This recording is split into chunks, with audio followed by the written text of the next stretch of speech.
Bijouterie Panso mividy volamena, mivarotra sy manamboatra firavaka volafotsy sy volamena. Tiara manolotra anao ny logité. La saveur ultime des fruits. Le CNAM Madagascar vous offre une possibilité d'acquérir un diplôme international qui vous ouvre les portes dans le monde. Faites partie des plus grands et visez plus haut. Apprendre au CNAM change votre vie. CNAM manolotra anao.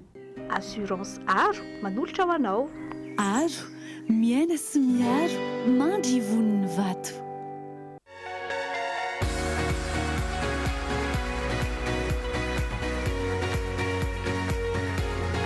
Esmia manolotra anao.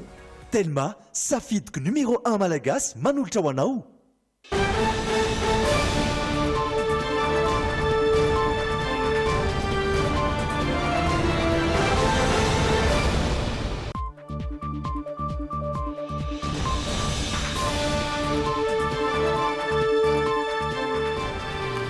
Miaraba toko ary ankafarina indray no tsy dianay ny tokantranonao amin'izao takariva ny alatsinainy fa 17 volana febroary izao ireto ny lohatentsika.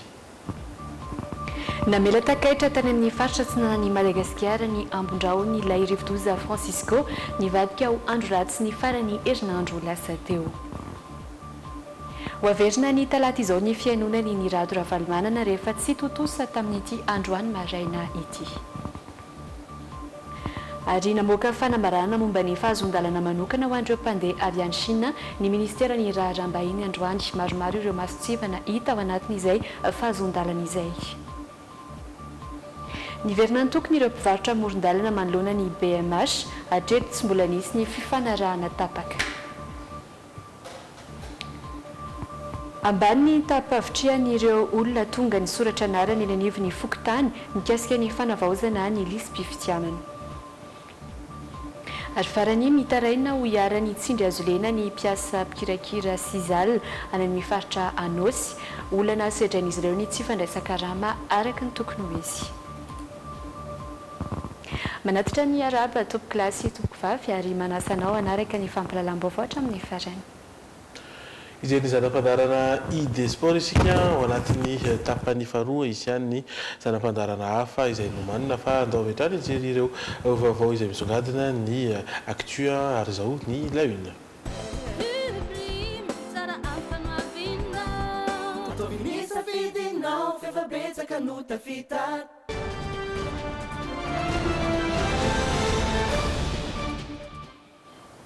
Namela takaitra tany amin'ny faritra atsinanan'i Madagasikara ny ambondraon'ilay rivodoza Francisco izay nivadika ao an-dratsy ny faran'ny herinandro lasa teo.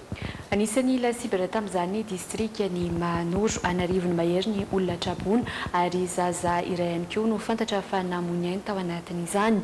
Sambo kely aingam-pandeha nitondra olona misy 12 kosa no nentin'ny rano vokatry ny rotsakorana betsaka sy ny tafio-drivotra nanaraka ny canal de Pangalana tany Manoro ihany omaly maraina. Mitatitra ny andindiny izay vaovao izay amintsika Aina Rabarso sy Misa Razafinjatovo. Vokatr'ilay orankidana nanomboka ny zoma ka hatramin'ny omaly alahady, tanàna maro indray nitondraky ny rano tany amin'ny faritra Atsinanana. Vomavy tamin'izany ny distrikan'ny Manoro satria misy 1.70 ireo trabona any an-toerana amin'izao fotoan'izao. Zaza iray kosa ny fantatra fa namony ainy nentin'ny rano. Tondraky ny rano avokoa ny fiangonana na ny trano fianarana ary simba avokoa ny fambolena tao amin'ny distrikan'ny Manoro nandritry ny fandalovan'io andro ratsy io. Avitra somatsara kosa ireo olona 12 idan-taigna sambo kely aingam-pandeha nanaraka ny canal de Pangalana tany Manoro ny alahady 9 febroary maraina teo raha nitatitra avy amin'ny APMF. Sambo kely izay nentin'ny rano vokatry ny rotsakorana betsaka sy ny tavio-drivotra. Amafisina araka izany ny fanentanana mba ho mailo hatrany ireo mpampiasa ny fitanterana an-dranomasina hisorohana ny loza mety iseho. Noho ireo zava-nitranga ireo dia tonga tany an-toerana ny Praiministra Antsay Christian nijery ny zava-misy sy nankahery ireo traboina sy tsy manan-kialofana omaly alahady ihany. manao ahoana kosa raha ny endriky ny toetry ny andro amin'izao fotoana izao. Efa niena omaly ihany ny herin'ny ilay Andro Ratsy Francisco tsy hita soritra mazava eto Madagasikara intsony ny ivony hatreto. Mitohy ny orana amin'ny faritra maro saingy efa miendrika ho volonandro fahavaratra mahazatra izany raha nambarany teo anivony sampona mpamantatra ny toetrandro. Foana araka izany ny filazana fahabetsahany rotsakorana nanomboka tamin'ity androany izy ity. Mbola ihany Rabarso sy misy Zafinjatoviano mitondra ny antintim-baovao amintsika. Efa lasa ny andro ratsy, mitohy indray ny oram-baratra tahaka ny mahazatra, miverina mafana be ny tapakandro maraina sy ny atoandro ary anorana kosa ny hariva. Na izany aza misy faritra sasany nahitana fidinana maripana ihany no ilay andro ratsy teo, anisan'izany ny faritra Antsinanana sy ny Avoatany. Vokatr'izay dia mitohy izany ny orana tandrodraona mety arakotrika isaky ny takariva dia tian'ny faritra ny Avoatany. Izany hoe fahavaratra klasika moa zany azo lazaina. Ohatran'ilay mahazatra antsika hoe miariva, manorana, dia ny maraina, maina ny andro ny gabon. Vinavinana ilamina tsara ny toetrandro amin'ity herinandro ity. Mbola tsy misy tangoron-drahona ina hivadika andro ratsy sy rivo-doza manodidina ny Madagasikara aloha hatreto, araka ny nambaran'ny mpaminaviana ny mety ho toetry ny andro. Somary misy rivotra mahery kely kosa andrafitra ny toetry ny andro any avaratra andrefana sy andrefana nosy manontolo ho an'ny rahampitso raha toa ka tsy ho drivotra avy any Antsinanana ny any amin'ny faritra sisa rehetra. Le resaka rivo-doza zany dia tsy aty amin'ny ranomasina ny Madagasikara akory zany misy azy ny faritra didina zany hoe any amin'ny Antsinanana be ary tena tsisy fiantraikany mihitsy amin'ny toetrandro eto Madagasikara. Tsy akasika ny Madagasikara ilay rivo-doza Gabekila vao niforona ao amin'ny ranomasimbe Indiana ny sabotsy alina laza teo fa mijanona ny Maurice sy La Réunion irery ihany. Na dia tsy misy ahina firy intsony aza ny toetrandro ratsy dia ilaina hatrany ny fitandremana indrindra ho an'ny morontsiraka. Manentana ny mpampiasa ranomasina amin'ny ilana Antsinanana araka izany mba hitandrina satria mbola misy rahom-baratra maro mitoetra. Ara-pitsarana kosa indray ho averina ny talata izao ny fianonany ny rado Rafalimanana rehefa tsy tontosa androany maraina. Tsy mbola feno ny fepetrana fa ny fitsarana ny haino azy. Mitondra fanazavana kosa ny mpisolo vavazy fa raha ady madio no hiampangana azy ary efa niravina izany. Etsy ankilany fantatra fa nametraka fitarainana ny governemanta manoloana ny ambaran'izy ireo fa fanararaotana andraikitra ataony filohan'ny fikambanana fana mahaolona. Mitatitra ny vaovao amintsika Tseriedoara eo amin'ny rindran-tsariny Kasambola manana. Tsy mbola afaka nohainon'ny fitsarana aloha ny rado Rafalimanana androany, mbola asaina miverina rahampitso ny tenany. Nanazava kosa nefa mpisolo vavazy fa raha ady madio no anenjehana azy. Resaka trosa arabola zany hoe ady madio, trosa efa voaloha efa tamin'ny herintaona zany zavatra zany ary efa mifanarahana ary ny zavatra mampimety hoe tokony tsisy zany fanenjenany amin'ny tribonaly zany satria resaka trosa iny efa voaloha. Manaraka zany efa nitoriny tany any paka pôle anti-corruption koa ny rado Rafalimanana tamin'ny taona 2024 dia efa vita. Dia amin'izao fotoan'izao mbola mitsikafina tsy fantatro inona ny antony dia hatrehana moa zany zavatra zany. Efa voaefa tamin'ny mpitory ny trosa hoy ny mpisolo vavan'ny rado Rafalimanana tsy tokony hisy fanenjehina hafa intsony no ity raha ity. Isan-kilany kosa fantatra fa efa nanao hevitra mikasika ny mahasolo-tena ny ICAF sy ny WFDP ny rado Rafalimanana ny ministera raharaham-bahiny malagasy. Ahitana soritra ireo fikambanana miara-miasa amin'ny vondron'ny firenena mikambana ity tranokala ity saingy tsy manamarina kosa fa ratsy mangaiky amin'ny Nations Unies. Na izany aza dia manamafy ny mahadiplomaty ny filohan'ny fikambanana fanamaolona ny mpisolo vavazy. Ty zavatra ity resaka mission rado Rafalimanana eto Madagasikara efa natomboka ofisialy ma ambassadeur ato nanatona ny ministère des affaires étrangères raha azy mbola miasa satria le olona namako fedina tamiko no ministre des affaires étrangères Andriamatoa Barinjaka tamin'ny fotoan'androny dia nanomboka ny procédure anazavana an'ity dia tsy nety niraisiny Andriamatoa Barinjaka dia tantara hoe elava ohatrany hoe tsy vitivikeza fitre. Tsy mbola tonga teny amin'ny fitsarana aloha ny raha ICAF sy ny WFDP ity. Miandry izany kosa ry ny rado Rafalimanana hatreto mbola mitoetra ny fepetra tsy fahazon-dalana miala eto Madagasikara na ny IST. Ijery raha tranga fiarahamonina izay nitranga tany Ambilobe tany isika, misy nitatitra voaray avy any an-toerana, misy ihany koa ny vaovao ara-pahasalamana sy ny ara-politika ho jerevantsika ao ny dokam-barotra.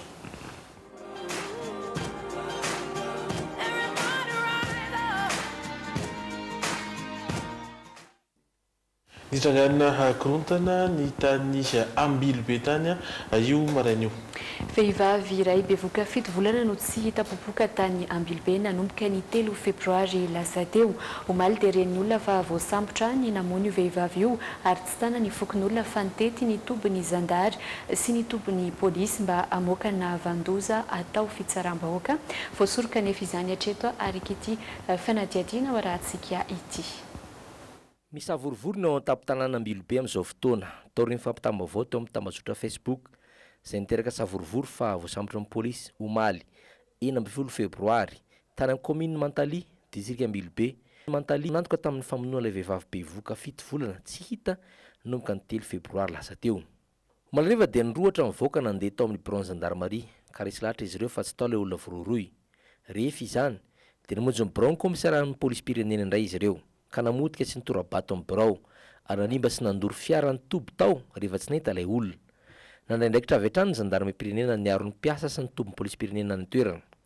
Miantso fitoniana am-ponina ny tompon'andraikitra any toerana amin'izao fotoana ka nanambara fa ny raharaha efa ampeletana ampitany filaminana dia tsy maintsy misy tohiny ka miangavy mivoaka mba ho tony sy andro mivaliny fa mitorana izy ireo. Andrasandra teo ny tohiny ity raharaha ity. Ara-pahasalamana kosa indray ary namoaka fanambarana momba ny fahazondalana manokana ho an'ireo mpandeha avy any Chine ny ministera raharaham-bahiny. Isan'ny fepetra takina ny taratasy fanamarinana ara-pitsaboana navoaka ny université ny anarana Ratoka mpianatra na ihany koa ny taratasy fanamarinana ara-pitsaboana navoaka ny hôpital-Mpanjakana Sinoa miampy ny taratasy mamaritra ny fizotry ny fivahinianana. Manahoana kosa ary ny zava-misy iainan'ireo mpianatra malagasy any Chine amin'izao fotoana izao ny andindiny ireo vaovao ireo no entiny miaro sorotsiravaka sy misy arazafinjatovo amintsika. Nandray fanapahan-kevitra ny ministera ny fampianarana any Chine fa havadika en ligne izany hoe atao ampitaindavitra ny fampianarana no ilay trangana coronavirus tsy mbola nahitamba-olana hatramin'izao. Misy amin'ny anjery manontolo any an-toerana no efa nanomboka izany tamin'ny herinandro teo ary ny sasany amin'ny 4 febroary ho avy izao. Miezaka mamaty sakafo ireo mpianatra hatrany kosa ny université any an-toerana ary tsy mbola nisera olana amin'ny tsy fampin'ny arotavana cache-bouche ny mpianatra malagasy nanaiky ny resaka taminay. Mandeha be mihitsy ny feo be dia be ny lasa misy krizy ny resaka masque na ny cache-bouche. Amin'ny toerana sasany tena marina izay zavatra izay. Fa ny ety amin'ny manokana aloha hatreto izany mbola tsisy rupture de stock dia mizara foana ny ao am-pianarana, mizara ho anay foana, mizara cache-bouche. Hatreto 14 ny olona rahamasy any amin'ny hôpitaly anosiala. Mpianatra ny ankamaroany tsy mitondra soritra aretina saingy tazomina 14 andro satria nandalo tamin'ny toerana ahina ho nisy ilay coronavirus. Isan'izany ireo mpianatra avy any Hong Kong izay tonga tamin'ny 13 febroary ny iray ary ny roa nigadona teny Ivato tamin'ny 15 febroary teo. Entitra ny fanaraha-maso antony nahatonga ireo mpizahantany tsy navela nidina ny sambo nitondra azy ihany koa Tanosy be voatselakory izay. Misy an'ilay ataontsika hoe déclaration générale omen'ilay kapiteny Tsampo ny isan'ny équipage, ny toe-pahasalaman'ny équipage sy ny mpandeha dia misoratra ao avokoa. Ary efa nijerena sy naraha-maso izany ilay déclaration générale dia hita hoe misy olona mety avany amin'ilay toerana misy ilay aretina tao anatin'ilay 14 andro noho izay anton'izay dia tsy nety ny fitondrana malagasy. Misy kosa ny masosivana momba ny fahazondalana manokana ho an'ireo mpandeha avy any Chine. Teratany malagasy ivelan'ny faritra voatokana ka ahina ho marefo na mamarana ny fivahinianany any an-toerana. Voarokana tandindon'ny fandroahana na ihany koa mpianatra efa nahavita ny fianarany. Fepetra tsy maintsy arahana ny manao taratasy fangatahana amin'ny maso ivoan'ny Madagasikara any an-toerana.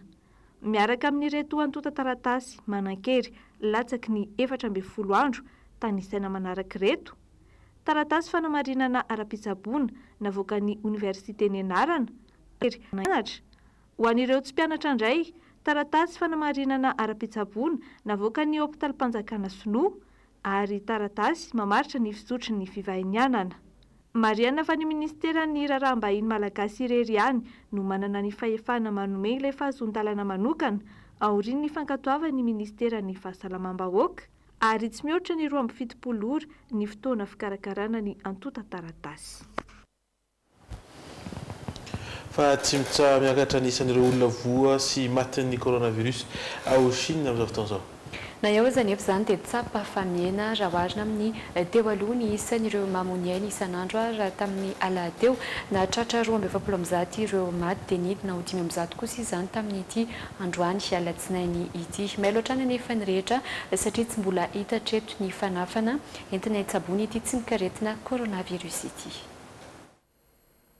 Près de 1770 morts en Chine continentale. Hatramin'ny hariva teo dia nananika ny 700 mahery ireo sinoa maty ny coronavirus ary mahery ny 7 alina ireo voany ity arety mandozy ity raha ny isa ofisialy. Araka nambarany tompona andraikitra iray dia tsapa tao ao fa ny ena ny isan'ireo namoniaina raha oharina tamin'ny teo aloha.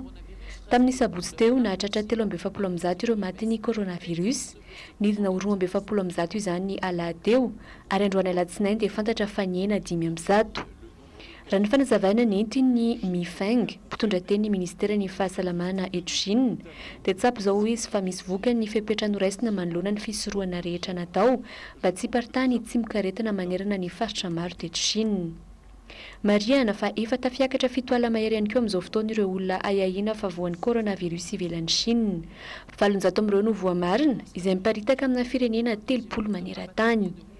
Maily manoloana ny fiparitahan'ny coronavirus ny firenena eran'izao tontolo izao ankehitriny. Isan'ny namoan'olona iray tao Taiwan mantsy ny tsy mikaretina ho malalahady. Lehilahy iray 12 taona mpitondra taksi no fantatra fa maty ny coronavirus. Isan'ny firenena afrikana voalohany nahitana ny tsy mikaretina ihany koa i Égypte. Il y a 2 semaines, placés en quarantaine dans un hôpital militaire, ils ont pu quitter l'établissement et sont tous en bonne santé. Ankoatra io, firenena maro toa ny Canada, États-Unis ary Hong Kong no napody ireo teratany taraiky tao anatin'ilay sambo be mpitondra mpizahatany izay tsy nahazo ny hetsika nanomboka ny 3 febroary lasa teo. Mahery ny 730 ireo mpandeha teo anivon'ity sambo ity. Misy amin'izy ireo no tsy mbola nandalo fizahana noho ny tsy fahampian'ny fitaovana aramedikaly. Noho io dia ny ampahany tamin'ireo mpandeha ihany no nandalo fitiliana. Ho any Etazonia manokana dia fepetra noraisin'izy ireo ny fanokanana ireo mpandeha amina toerana mihiboka mandritra ny 14 andro ialana amin'ny fiparitahan'ilay tsy mikaretina raha sanatria ka misy voa. Raha ny fantatra dia 14 tamin'ireo Amerikanina 300 izay nambodiana no voamarina fa voan'ny coronavirus ka natoka-monina avy hatrany.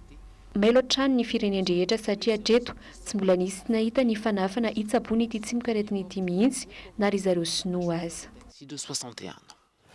Tsy alavitra amin'izay aloha efitra izay hatrany aloha isika satria tsy mbola misy fiatraikany eo amin'ny lafin'ny fizahantany aloha hatreto ny fisian'izay coronavirus izay. Na izany aza ireo agence de voyage no tena mahita faisana amin'izany raha ny fanazavany ireo mpiserady etsy ankilany ny antsony tompona andraikitra ireo vondrony mpiserady mba hitady vahaolana mikasika ny tsy fandriam-pahalemana misy eny amin'ny lalam-pirenena fa ankoatra izay ihany koa ny lalana dia hoarahantsika ny fanadihadiana. Ny volana febroary teo no nanomboka nampiato ny sidina makany Chine ny kompania teto Madagasikara noho ny fiarovana ny sistany amin'ny tsy mikaretina coronavirus. Hatreto aloha dia mbola tsy atahorana sehatry ny fizahatany manoloana izany.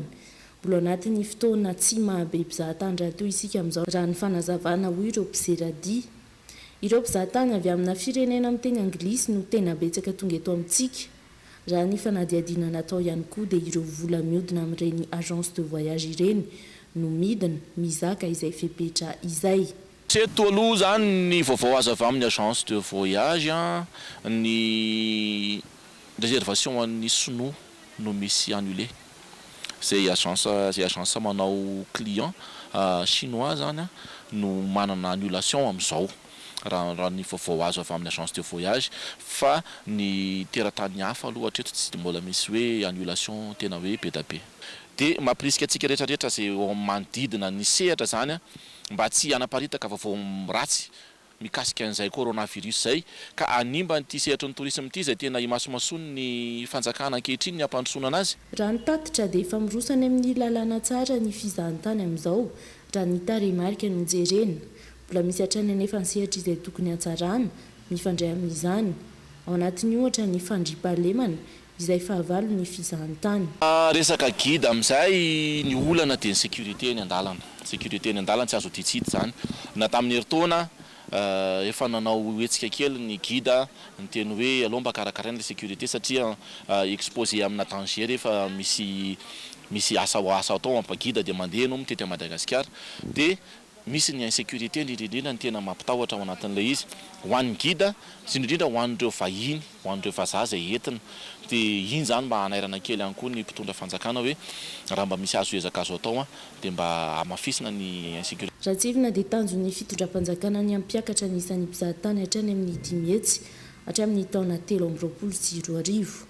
Nisy ny famboleka-hazo nataon'ny vondron'ny Pseradi AGCTN ny farany herinandro teo tany amin'ny komina ambanivohitra Imeritsiatosika ho fandraisan'izy ireo anjara ao anatin'ny fanomerenana maitso ny nosy Madagasikara.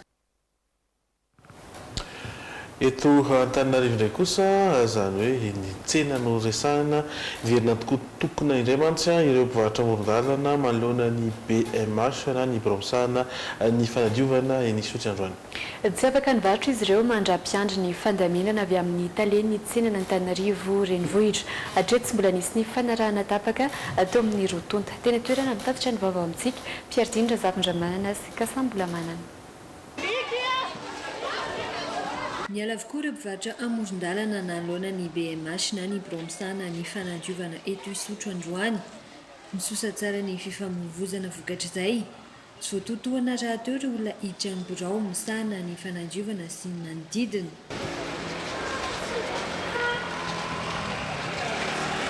Tsy afaka mivarotra manoloana ny BMH Isotry ireo mpivarotra araka ny fanazavana nanomboka ny talata lasa teo. Voalaza ho nanakana ny fifamoivoizana sy manaratsy ny endriky ny tanàna izy ireo raha araka ny fanazavana. Efa ao anatin'ny fandaranasa ny komina raha teo ny anala miandalana ireo mpivarotra amoron-dalana. Tsy ny falazaina fa hoe isy lehibe hidinao ka an'izay zany esorina mihitsy tsy avela hivarotra dia tonga dia efa ho 5 andro zay tsy mivarotra tonga ny androany zay efa nony zahay tsy manam-bola hividanana sakafo tsony dia ny grevy amin'izay zahay mpivarotra zany nahatonga an'izao konkonina rehetrarehetra zao. Efa fantatray satria efa izay koa anisany efa recensement mpivarotra teto tany amin'ny commune efa nitady vahaolana izy fa tsy mbola nisy vahaolana dia tokony mivarotra aloha zahay izany zao. Zao anaty arabe daholo mivarotra tsy kity andro zareo zay eto ane tsy mideborda anaty arabe fa makasisiny zay nefa ny maninona ny any andrefanany anaty arabe daholo tsy kity amin'ny polisy tsy kity amin'ny mpiasan'ny commune tokony alamina daholo tokony hoe miaraka alana daholo zany rehefa ohatra hoe sorony zay rehefa mbola tsy misy aloha vahaolana. Mitaky ny anohizana ny fivarotana eny an-toerana araka izany ireo mpivarotra manoloana ny BMH Isotry mandra-pisia ny vahaolana omen'ny komina Antananarivo renivohitra.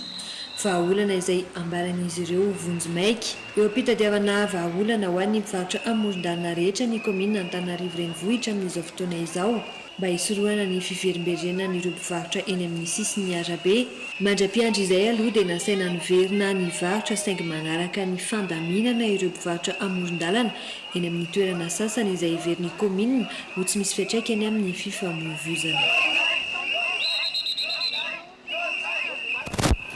Mbola vaovao hafa ihany koa ambany ny tapavitrihan'ireo olona tonga ny soratra anarana teny anivon'ny fokontany mikasika ny fanavaozana ny lisy mpividianana.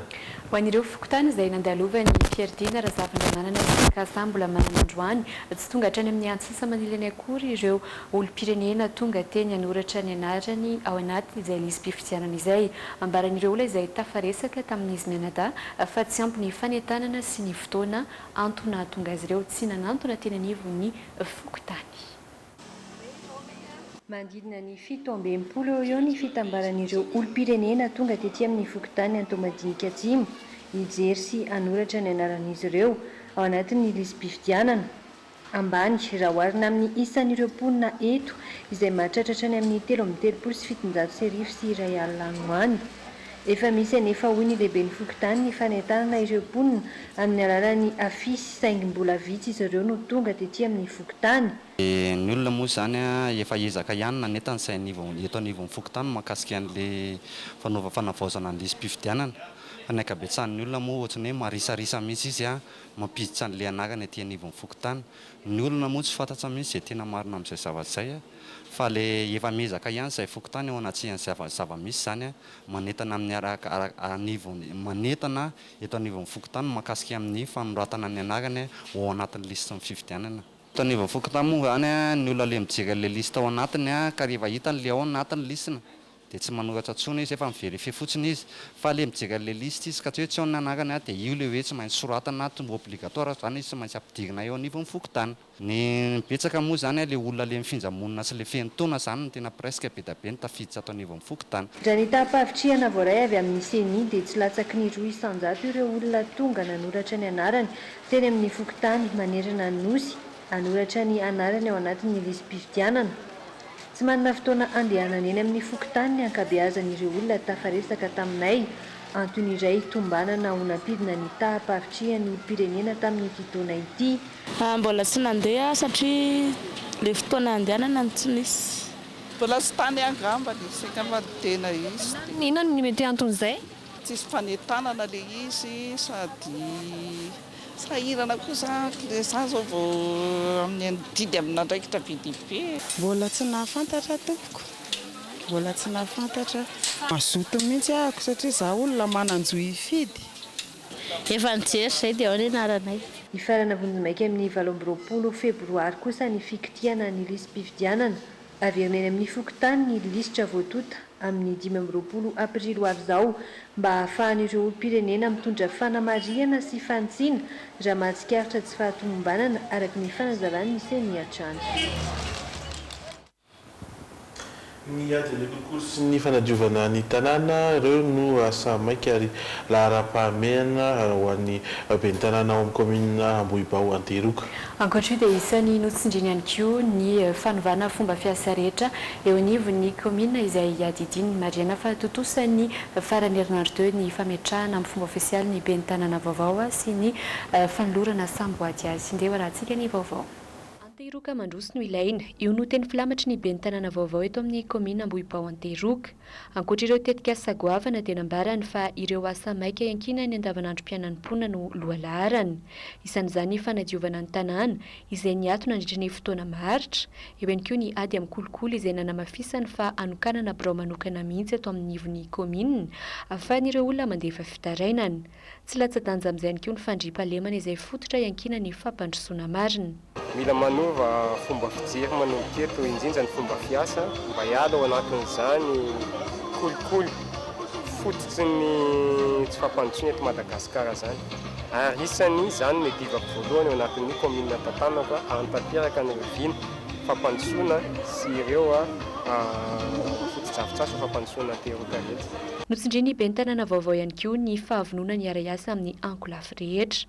Mariana fa notanterahana ny farany herinandro teo ny fametrahana azy tamin'ny fomba ofisialy sy ny fampisalorana ny samboady. Isan'ireo nanatrika izany député amin'ny distrika Ambohidratrimo ary ireo ben'ny tanàna 420 mandrafitra ity distrika ity. Fanova lamina vaovao ahafahan'ny faritra Sofia misitraka ny tombontsoa azo avy amin'ireo fitrandrana ny renina ao amin'ny kosa ny governorany faritra. Tsy mipakany amin'ny faritra ary lasa sakana tsy mampisy fampandrosoana any an-toerana ny fitrandrana ireo mpandrarara ny fanazavana ampiantso fivoriana iarahana amin'ny fitantanana isam-paritra ny renan-kibonitany sy ny ahazan-dranomasina ny governorany faritra amin'ny farany ity volana ity. Rindra Tahiry sy Daolo Farakotsiny aina. Goragora ny sehatra ny fitrandrana iarahana amin'ny mpandraraha tsy miankina any an-toerana ny sekretera jeneraly ny faritra Sofia. Ain'izy ireo ny voka-dratsy ateraky ny fitrandrahana atao any an-toerana amin'ny tontolo iainana. Tsy mitsatry ny miaripakatsy kelikely ny alana onko any an-toerana, vokatry ny fitrandrahana tsy araka ny tokony izy ny dragaka raha ny tatitra. Tsy voahaja toraka izany ihany koa ny tamberim-bidy sy ny fandoava-ketra ho an'ireo mpitrandraka arenan-kibonitany. Tsy mifandanja amin'ny fitrandrahana ny tombontsoa azon'ny faritra. Manomboka izao dia apetraka izy ireo ny lamina sy drafitra vaovao andrindrana ny fitrandrahana ao Sofia. Fahafantarana iza daholo aloha reo mpisetra, iza daholo ny PRE misy PRE firy eo, iza daholo manana iza ny collecteur na vato ao. Azonao firy ny permis efa lany daty efa tsy miasa tsony. Inona daholo ny karazana substance minière misy eo amin'ny faritra Sofia ary amin'ity taona ty dia eritreritra non inventeur ny richesse minière ao amin'ny faritra mihitsy zany ny région hoe inona daholo moa misy ato amintsika mba afahantsika mametraka rapitso raha fakapitso hoe zay olona nivelany ka mba misintéressé amina renankibontany ato Sofia nge misy an'izany zay zany le karazana drafitra ka voalohany indrindra fahafantarana andreo mpandraraha faharoa inona daholo moa substance misy eto amintsika inona moa voafaritra ny lalàna amin'ny fitranana zany rehetrarehetra zany fa na izahay ara tsy mahafantatra an'le izy satria tsy misy nge service ny mine ho atonina akory ny eo amin'ny faritra zay zany le zavatra zay zany karazana le drafitra tsy maintsy arano dia ireo olo mpisetra rehetrarehetra koa fantatra anay fa be dia be ny clandestin eo mbola régularisable ave ireo clandestin ireo sa anjarany directeur interrégional mine ny fanazava hoe zao ny ataonareo raha tianareo régularisena io ny 20 febroary avy izao no anatanterahana izay fivoriana izay ao Antsoia izay hotariny Jeneraly Lilson antsoina hiatrika izay fivoriana izay avokoa ireo mpisehatra rehetra mifototra amin'ny fitrandrahana renankibontany sy ny arena andrano any an-toerana na ireo tsy manana taratasy fahazondalana hitrandraka na ireo amperinasa ireo manana taratasy fahazondalana saingy mampanofa izany na mivarotra izany ireo mpitrandraka madinika eny fotony hatramin'ny mpanondrana ary ihany koa ireo mpandraraha tsy ara-dalàna. Fa mitaraina ho iarany Tsindrajolena kosa mpiasa mikirakira ny vokatra Sizal any amin'ny faritra Anosy. Olana sedrain'izy ireo ny tsy fandraisana karama araka ny tokony ho izy lasa mibavitrosa noho izany ankamaroan'ireo mpiasa nanao fitsirena tany an-toerana ary ny minisitry ny asa sy ny lalàna sosialy ka isan'ny toromarika nomeny ny iahina ny fahasalaman'ny mpiasa eo ihany koa ny fanatsarana ny fomba fandraisan-karama tatra ny vaovao amintsika miaro soro Jiravaka sy Kasambola Manana. Mivelona amin'ireo orinasa manodina laloasy misy 10,100 ny mponina ny Amboasary Atsimo. Tsy fandoavana karama araka ny tokony ho izy, tsy fisitrahana fiahiana ara-tsosialy, sombiny amin'ireo fitarainan'ny mpiasa mikirakira Sizal any amin'ny distrikany Fort Dauphin. Vokatry izany anefa dia mibabetrosa zahay. Mibabetrosa zahay. Tonga ny mpapanjana vola, itrosa ay vola ray alina, mitombo ray alina dia lasa roalina zany. Vola ray alina zany nadahay mitombo roalina. Nao mangataka ray hetsy zany zahay lasa roa hetsy. Nanatanteraka fitsidihana tany an-toerana mijery fotony ny zava-misy ny ministeran'ny asa sy ny lalàna sosialy. Tsikaritra tamin'izany ny tsy fiahiana ny fahasalaman'ny mpiasa. Eo ihany koa ny tsy fanajana ny fiarovana azy ireo tsy hotradoza eo am-panatanterahana ny asany. Toromarika nomena noho izany ny tsy maintsy anaovan'izy ireo aro-tava sy ny fiarovana ny sofina amin'ny milina isan-karazany maneno mety hanimba ny tovam-pandrenesana. Fa manomboka izao dia tsy maintsy manao boty ireo mpiasa satria miasa amina ranona laloasy izay tsy fantatra na hitondra areti-koditra na ahoana izy ireo betsaka ny mpiasa no sahirana dia napetraka zany fa manomboka izao dia amin'ny alalan'ny poste monnaie no andraisana ny karaman'ireo mpiasa. Ambaran'ireo mpiasa fa efa ny taonany maro no misy ny olana nosetran'izy ireo sy mivondrona orinasa misa efatra misehatra amin'izay resaka Sizal izay any amin'ny faritra Anosy. Ny fitarainan'ny mponina ato anatin'ny distrikany Faradofay momba ny izay Sizal izay dia eo amin'ny tsy fanajana ny zon'olombelona mahampiasa azy ao anatin'ny orinasa io. Orinasa maromaro tao anatin'ny faritra Anosy ihany koa no nanaovana fitsiriana. Entitra ny minisitry ny asa nilaza fa hanamafy ny fanaraha-maso ka tokony hanara-dalàna avokoa izy na ny mpiasa na ny mpampiasa. Vaovao hafa kosa indray miseratra ny toe-karena. Hoatsaraina sy hanome lanja ireo mpiasa fanjakana manerana Anosy amin'ny alalan'ny fampiofanana iarahan'ny fanjakana miara-manantanteraka amin'ny CNAM. Viana napetraka tamin'izany fanatsarana ny sehatry ny fitantanan-draharaha izay atomboka amin'ny alalan'ny fifanarahana nototosaina kendrena ny tsy ahataraiky ireo mpiasa mpanjakana manoloana ny fanatanterahana ny plan d'émergence de Madagascar izay iarahan'ny fitondram-panjakana ny ahatanteraka izany. Rodano Menjanahary sy ho ampitomboana ny fahaiza-manao n'ireo mpiasa mpanjakana amin'ny alalan'ny fampiofanana araka ny fanazavana voaray dia isan'ny mivoatra hatrany ny tontolon'ny asa amin'izao vanim-potoana izao no ny fanatontoloana sy ireo zavabaovao mivoaka hatrany indrindra eo amin'ny teknôlôjia izay indrindra no tanjon'ny fampiofanana izay iarahan'ny créama manatanteraka miaraka amin'ny CNAM. Dia ilay angamba tsy dia hoe misy olana fa satria amin'izao zany misy le hoe plan émergence de Madagascar dia mba fampanatanterahana an'izy zany dia misy zany hisy fampiofanana atao an'ireo mpiasa eo anivon'ny faritra sy ny eto amin'ny mpiasam-panjakana. Ny mpiasam-panjakana rehetra no voakasika amin'ity tetikasa iarahan'ny rotonta ity ho fanajarana ny fomba fitantanana no isan'ny votoaton'izany fa indrindra ho fanampian'ireo mpiasam-panjakana amin'ny fanatanterahana ny tetikasa mifandray amin'ny vinan'ny filoham-pirenena. Tsy mitovy ny asa tamin'ny roapolo taona lasa misy fiovana be zay fiovana be zay aingana be izy amin'izao fotoana izao no ny teo aloha hoe ny resaka informatika misy hatra miova aingana be zay fiovana zay tokony araka an'izay isika zay fanarahan'izay zay no midirina ao anatin'ilay fampiofanana. Vita soniny herinandro lasa teo ny fiara-miasa eo amin'ny créama sy ny CNAM izay anatanteraka ity tetikasa ity ho atomboka izany atoato ary hiparitaka amin'ireo mpiasam-panjakana manerana ny nosy. Iny vaovao insary iny ankoa no mitondra antsika ny maresaka ny ivelany.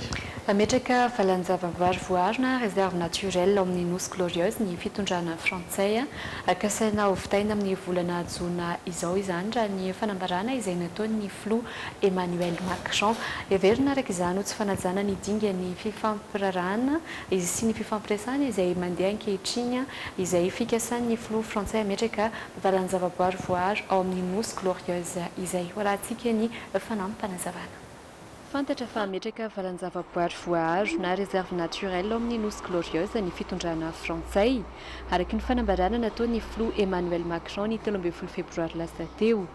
Atsangana atao anatin'ny efa-bolana io valanjavaboary voaharo io ary kasaina ho vita amin'ny volana jona izao. Nosy Glorieuse izay marina fa tafiditra ao anatin'ireo nosy malagasy na ny Îles Éparses. Mbola ao anatin'ny dingan'ny fifampiresahana mikasika ny amerenan'ireo nosintsika ireo ilay komisiona manokana ahitana ny solitena frantsay andaniny ary solitena malagasy ankilany. Noho io dia heverina ho tsy fanajana ny dingan'ny fifampirarahana mandeha ankehitriny izao fikasan'ny flou frantsay ametraka valanjavaboary voaharo ao amin'ny Nosy Glorieuse izao. Etsy andaniny dia nanambara ny flou Macron fa ho fiarovana ny valanjavaboary sy ho fanaraha-maso akaiky ilay station sismolojika izay napetraka amin'ny Nosy Glorieuse ny volana martsa 2024 no antony izao fanapahan-keviny izao. Iny ary izay ara no natolotra atao anatin'ny actu sy ny la-une avy hatrany isika dia hijery ny dokam-barotra mialoha ny idirana anatin'ny tapany faharoa. These days I don't feel like me.